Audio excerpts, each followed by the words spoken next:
You ever had a moment in your life when it felt like everything was stacked against you? Like no matter what you did, it just wasn't enough? I've been there. I know what it feels like to wake up in the morning carrying yesterday's weight into today. Bills on the table, people talking behind your back, doors slammed in your face, and your own thoughts telling you'll never make it. For years, I thought life was punishing me. I thought maybe I wasn't smart enough. Maybe I wasn't strong enough. Maybe I just wasn't meant to have joy. But then I learned something. And I promise you, the moment I learned this, my life changed forever. See, I used to run from my pain. I used to hate the struggles, the heartbreaks, the nights I cried myself to sleep. But the truth is, pain has a purpose. What I thought was breaking me was actually shaping me.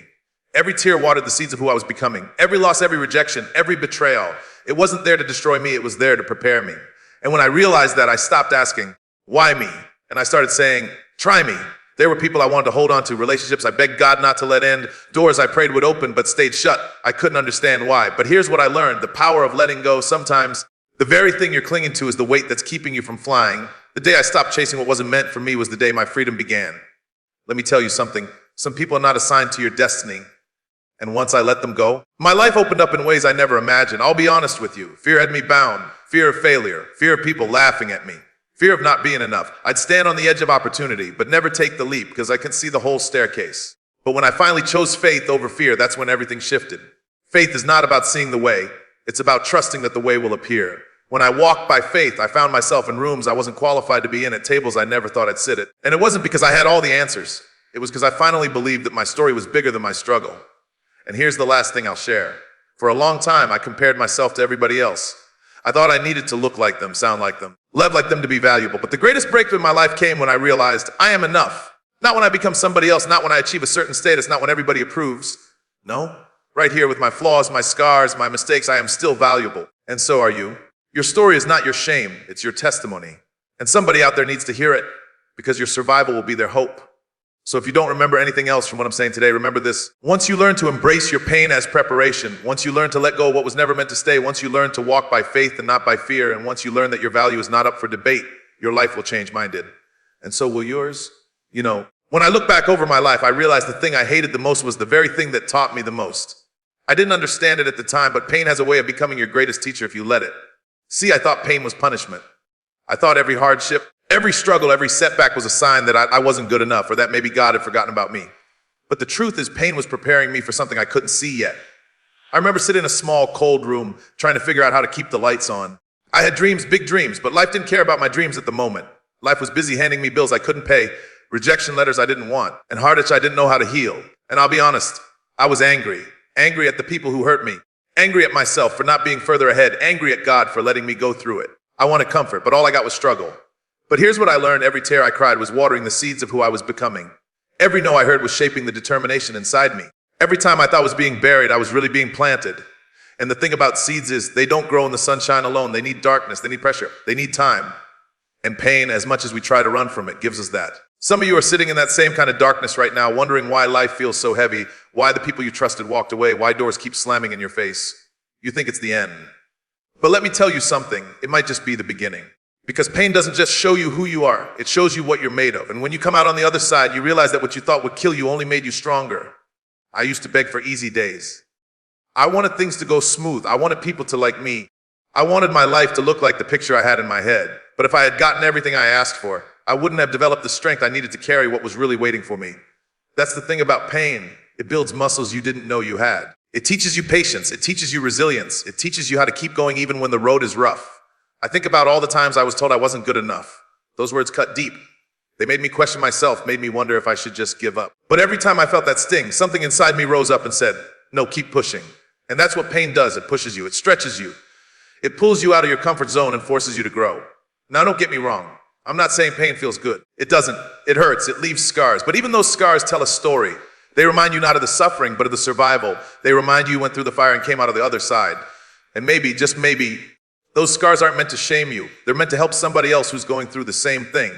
Because here's the truth, your pain is never just about you. Somebody else is watching. Somebody else is listening. Somebody else needs to know that if you made it, they can too. And sometimes the very thing that broke your heart is the thing that will open your mouth to speak life into somebody else's heart. That's why I say pain has a purpose. It's not wasted. It's not meaningless. It's working something in you and through you that you might not see right now, but you'll thank God for later. So when I say once I learned this, my life changed, I mean it. I stopped running from pain. I stopped trying to escape it. Instead, I started asking, what is this teaching me? What is this preparing me for? And the moment I shifted my perspective, everything changed. My situation didn't get easier overnight, but I got stronger. My problems didn't vanish, but my purpose got clearer. And once you understand that pain has a purpose, you stop seeing yourself as a victim of life and start seeing yourself as a student of it. That's when you grow. That's when you rise. And that's when you finally realize the truth. The same pain that tried to break you is the pain that built you. I used to think the hardest thing in life was going through pain. I thought pain was a punishment, a curse, a reminder that I wasn't good enough. Every struggle I went through, every heartbreak I endured, every disappointment I faced, I used to wonder, why me? What did I do to deserve this? And maybe you've been there too. Maybe you've been at that point where you're carrying so much weight on your shoulders that you don't even want to get out of bed in the morning. You smile in public, but when you're alone, the tears come easy because nobody really knows how heavy it's been for you. I know that feeling because I lived it. I remember the seasons when everything seemed to fall apart at the same time. Bills were stacked on the table higher than my confidence. My dreams felt more like jokes than possibilities. People I trusted walked away and left me with wounds that took years to heal. And in the middle of it, I asked God over and over, why do you keep letting me go through this? Don't you see me struggling? Don't you see how tired I am? The silence was deafening. But here's what I came to understand later. Sometimes silence is not absence. Sometimes silence is preparation. See, every painful thing I went through had a lesson buried inside it, even though I couldn't see it at the time. Every rejection built resilience. Every heartbreak taught me how to love myself better. Every failure forced me to dig deeper and work harder. What I thought was the end of me was really the beginning of me. And I only understood that once I realized pain has a purpose. You ever notice how a seed can't grow until it's buried in the dark? It sits underground, pressed by dirt, surrounded by weight, unable to see the sun. And yet that darkness is the very thing that pushes it to sprout. That pressure is the very thing that makes it break open so new life can come forth. That's what pain does to us. It buries us. It surrounds us, yes. But it also pushes us to grow. It cracks us open so the real us, the stronger us, the wiser us can come out. When I look back at the nights I cried myself to sleep, I realized those tears weren't wasted. They were watering the seeds of strength in me. They were softening the soil of my heart so compassion could grow there. They were cleansing me of the bitterness I didn't even know I was carrying. And when I stood up from those tears, I stood taller. Not because the pain was gone, but because I had grown in the middle of it. I used to want an easy life. I used to think success would come if only things would finally get smooth. But here's the truth. If life had been easy, I wouldn't have developed the muscles I needed to carry the blessings waiting on me. It was pain that gave me patience. It was pain that taught me endurance. It was pain that made me creative, resourceful, and determined. Every setback was a setup for something greater, but I couldn't see it until I walked through it. And let me tell you, scars tell stories. They're not marks of shame, they're marks of survival. They say, I've been through something, but I came out. And sometimes your scars will speak louder than your words. Somebody else is watching you. Somebody else is wondering if they can make it through what they're facing. And when they see you standing, when they hear you say, I've been there too, suddenly your pain becomes their hope.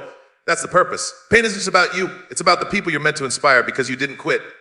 The shift in my life came when I stopped asking, why me? And started asking, what is this teaching me? That one change opened my eyes. I realized pain wasn't my enemy. It was my teacher. It wasn't there to break me. It was there to build me. And once I accepted that truth, my life changed. I stopped running from pain and started learning from it. I stopped letting it define me and started letting it refine me. So when I tell you pain has a purpose, believe me, it does. The very thing you think will destroy you might be the very thing that delivers you. The very thing you think is burying you might be planting you. And when your season of growth comes, you look back and thank God for the pain because without it, you wouldn't be who you are today. One of the hardest lessons I had to learn in life was letting go. I used to think that holding on made me strong. That if I just kept fighting for people, for things, for relationships that weren't working, somehow that meant I was loyal. That meant I was doing the right thing. But over time, I realized the truth. Sometimes the bravest thing you can do is release what's no longer meant for you. Sometimes strength isn't in the holding on, it's in the letting go. I remember seasons where I begged God to keep certain people in my life. I prayed for relationships to be restored, for doors to open that kept slamming shut, for situations to work out that were clearly not meant for me. And I cried when those prayers weren't answered the way I wanted. I thought I was losing something I needed. But with time, I saw what I couldn't see in the moment. Some of those people were never meant to walk with me into the next chapter of my life. Some of those doors were closed for my protection. And some of those situations weren't a loss, they were a rescue. See, holding on to what's not for you is like carrying baggage on a journey. You're trying to climb a mountain, but you've got all this weight strapped to your back. You wonder why you're so tired, why the climb feels impossible, but you won't put the bags down. That was me. I was exhausted, frustrated, wondering why life felt so heavy, when the truth was the one refusing to let go of what I was never meant to carry. There were friendships I held on to even though the conversations were draining the life out of me.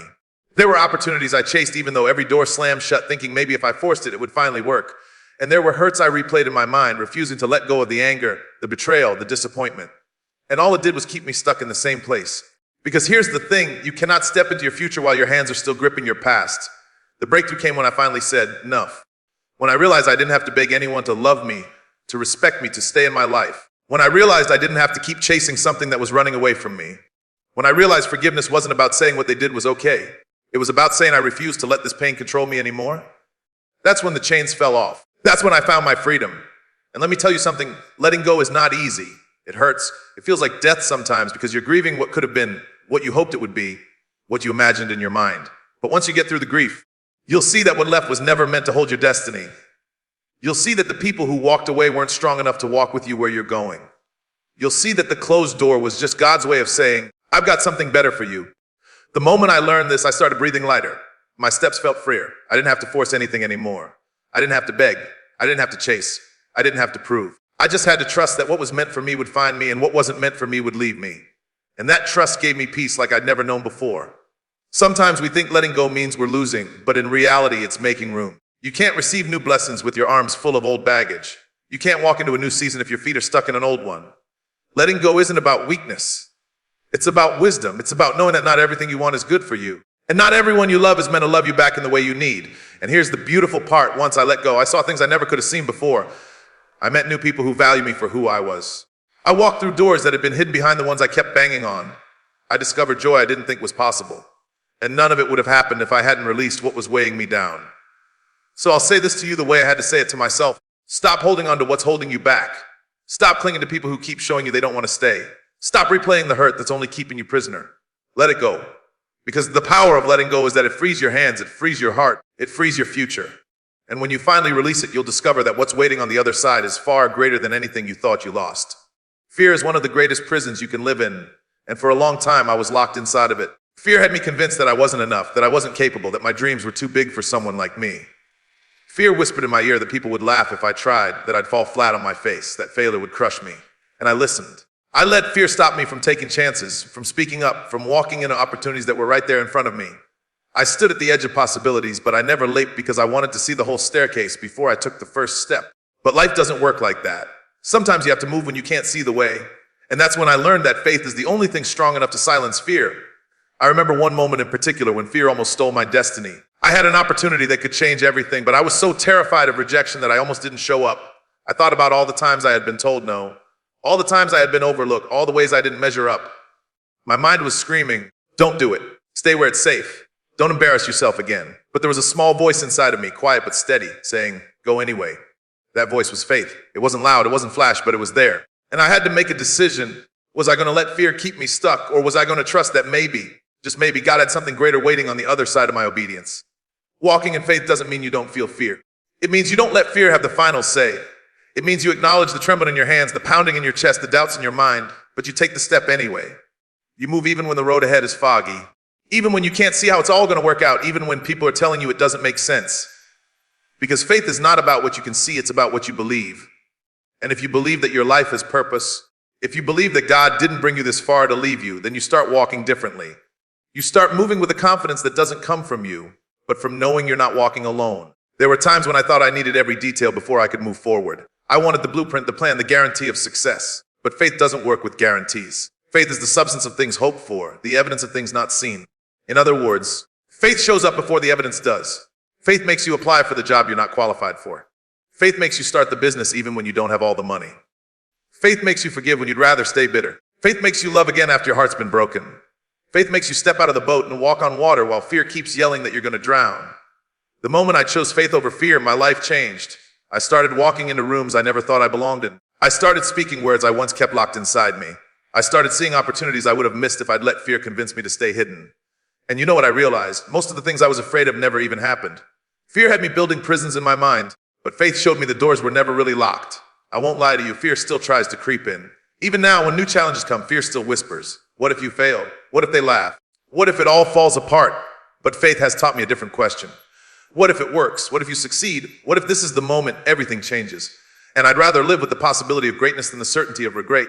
So when I stand here and tell you that faith is greater than fear, I don't mean it as a cliche. I mean, as someone who has lived it. I mean it as someone who almost missed out on blessings because I was too scared to move. I mean it as someone who finally discovered that courage is not the absence of fear. It's moving forward in spite of it. And if you ever want to see your life truly change, you've got to stop letting fear be the loudest voice in your head. Start listening to faith. Let faith guide your steps. Let faith fuel your decisions. Let faith carry you when your strength runs out. Because the truth is, fear will keep you stuck, but faith will set you free. For the longest time, I thought my value was tied to what I could do, to what I could achieve, to how other people saw me.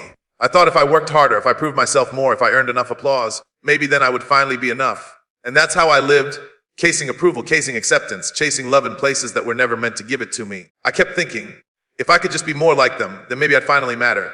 But no matter how hard I tried, I always felt like I was falling short. It took me years to realize that I didn't need to be anyone else to be valuable. My worth was not in comparison. My worth was not in applause. My worth was not in the image I thought I had to present to the world. My worth was in the simple fact that I am here, that I've survived, that I carry a story no one else can tell.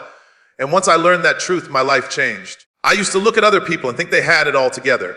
Their lives looked polished, their smiles looked perfect, their success looked effortless.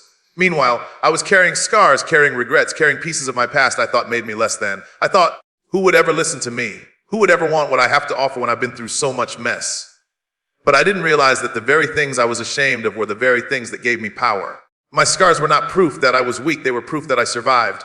My story wasn't meant to hold me in shame. It was meant to help someone else see that survival is possible. There's a kind of freedom that comes when you stop apologizing for who you are. When you stop shrinking yourself to make other people comfortable. When you stop comparing your chapter 1 to someone else's chapter 20. And I had to learn that my voice, my presence, my journey mattered just as it was. I didn't need to dress it up. I didn't need to aid it. I didn't need to pretend to be flawless, because perfection doesn't inspire people. Honesty does. And the more I leaned into who I truly was, the more doors began to open. Not because I had finally become somebody else, but because I had finally accepted myself. It's funny how life works.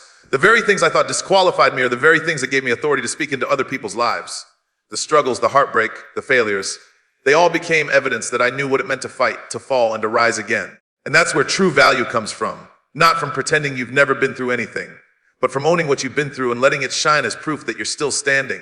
When I started to embrace myself, I stopped needing validation from everyone else. I stopped waiting for applause before I moved forward. I stopped needing people to co-sign my dreams. I learned that if nobody else clapped for me, I could clap for myself. If nobody else saw the vision, I could still walk it out because my value wasn't tied to their approval. My value was already set. And maybe you need to hear that today. Your value is not up for debate. It's not determined by who stays in your life or who leaves. It's not defined by how many mistakes you've made. It's not measured by likes or follows or titles. Your value was written into you the moment you were born, and nothing you've been through can take that away. Once I learned this, I stopped comparing. I stopped trying to run somebody else's race and started running my own. I stopped wishing I had their life, their gifts, their opportunities, and I started thanking God for mine. And when you do that, you stop living in envy and start living in purpose. Because there is something only you can give, something only you can bring, something only your story can carry. And the world needs that. So if you've ever doubted yourself, if you've ever thought you weren't enough, let me tell you the same thing I had to tell myself: you are enough. Not when you become somebody else, not when you finally reach some imaginary finish line, but right here, right now. With your scars, with your flaws, with your past, with your story. You are enough. And the moment you believe that, your life will change. Because you'll stop living for approval and start living in authenticity. And that's where your true power lies. When I look back over everything I've shared with you, it all comes down to this. Life is a journey, and every part of it has meaning. The pain you've endured, the people you've had to let go, the fears you've had to face, the lessons you've learned about your own worth, none of it is wasted. Every single piece is shaping you to the person you were created to be. The truth is, life is not always fair. It will hurt you, it will test you, it will push you to the edge of yourself. But if you can hold on, if you can believe that your struggles are not the end of your story, but the beginning of something greater, you will see that even the darkest seasons carry light within them. And that light will guide you into your destiny. Don't let pain make you bitter, let it make you better. Don't hold so tightly to what's behind you that you miss what's in front of you. Don't let fear convince you that your dreams are too big. And don't ever forget that who you are right now is already enough. You don't need to prove yourself to anyone. You don't need to become somebody else. You just need to walk boldly in the truth that your life is value, your voice is power, and your future is worth fighting for. So when you leave here, I want you to remember this. Once you learn that your pain has a purpose, once you learn to let go of what isn't meant to stay, once you choose faith over fear, and once you embrace the value in who you are, you will never look at life the same way again. That's when the shift happens. That's when the healing begins. That's when you step into the fullness of who you were always meant to be. And I promise you, once you learn this, your life will change too.